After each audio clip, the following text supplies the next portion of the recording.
Pour inscrire un ou plusieurs stagiaires, vous aurez besoin des informations suivantes.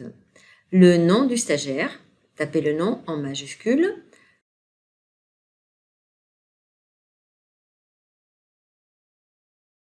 Le prénom, tapez le prénom avec une majuscule au début. Attention à bien les orthographier avec des majuscules car ces informations se retrouveront ensuite sur les attestations officielles. Sa date de naissance, son numéro d'écrou qui correspond au numéro d'identification,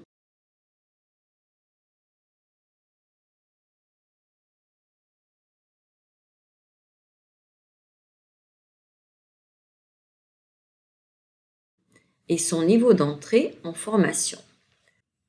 Pour le niveau, vous indiquez le diplôme le plus élevé à l'entrée en formation du stagiaire.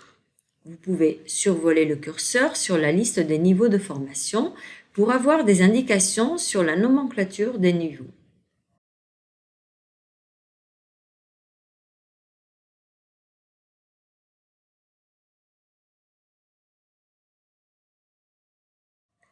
Puis, valider.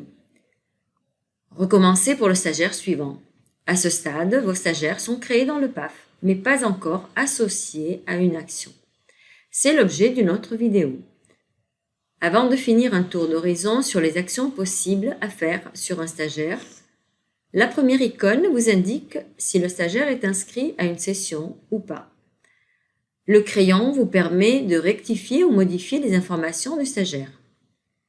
L'icône de la corbeille supprime le stagiaire, mais généralement, il n'y a pas de raison de supprimer un stagiaire.